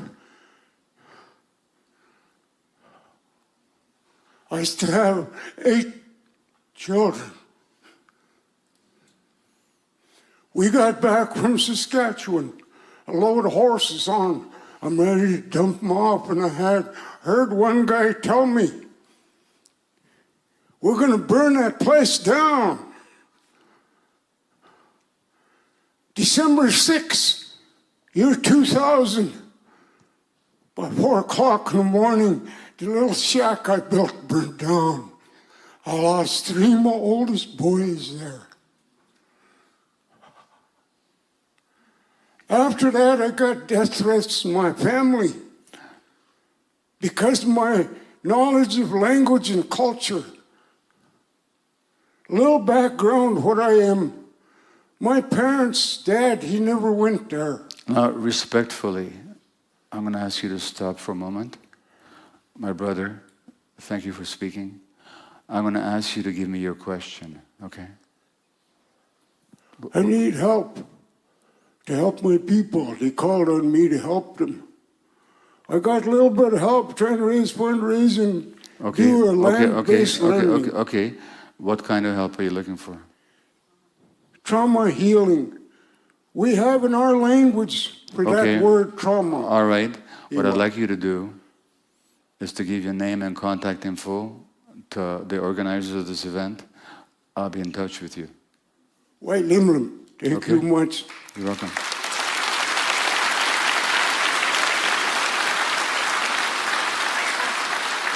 Okay?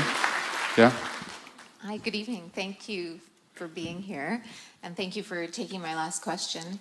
I'm a dentist in Kelowna, and the last year and a half, every single course that I've been to has involved playing video clips of your talks, and people are really hearing and listening to you in particular to do with trauma.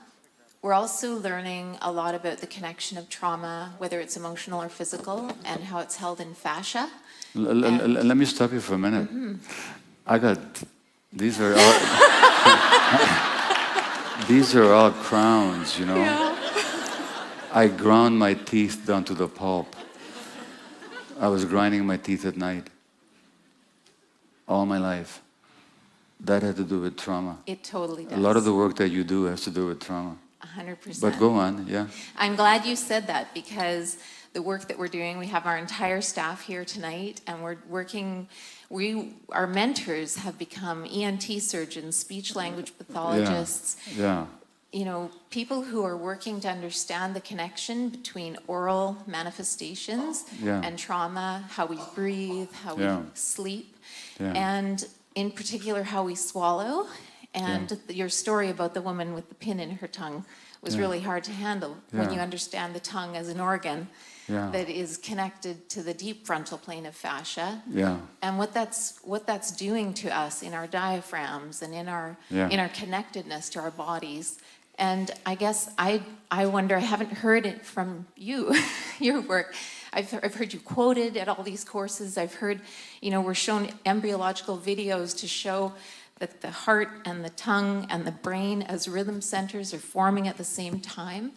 Are you seeing trauma held in fascia? Are you working at all with groups who are doing fascia release? Well, look, first of all, a lot of autoimmune disease has to do with trauma held in fascia, or connective tissue. Fibromyalgia is a connection, is a condition that's purely trauma held in fascia. Chronic pain. You know, people go to the doctor and they have all this pain and nobody can explain it. Well, it's trauma being held in the fascia. So and then this is not even controversial. Thank you for saying that. It's not that I'm asking you, in that I'm asking what your perspective is, not that I haven't heard you say it. You know what? What's interesting is that physiotherapists and body workers, massage therapists, they get this because they work with the body and they work with the tensions and the tightenings and the blockages. I'm glad you know that your ground teeth are connected absolutely, to fascia and trauma. Absolutely, awesome. Okay, well, thank you. Thank you.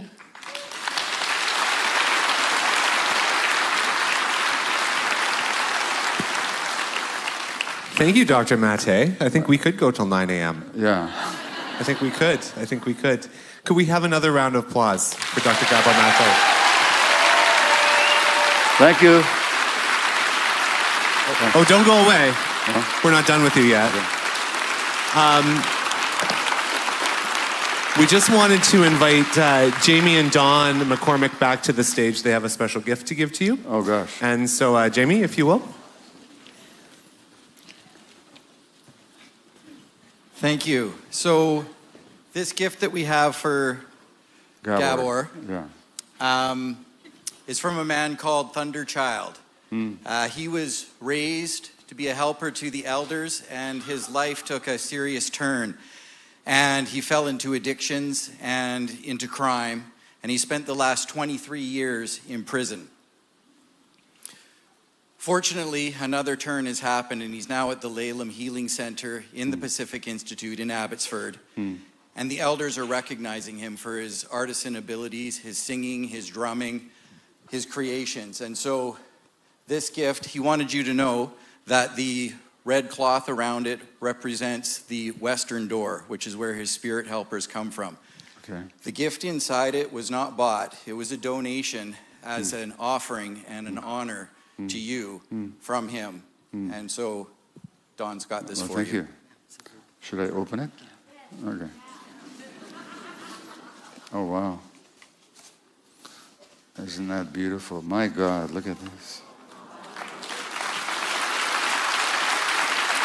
Thank you.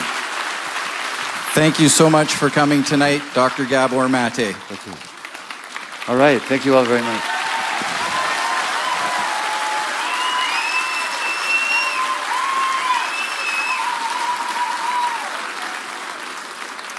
Well, thank you everyone for joining us this evening. This concludes the night.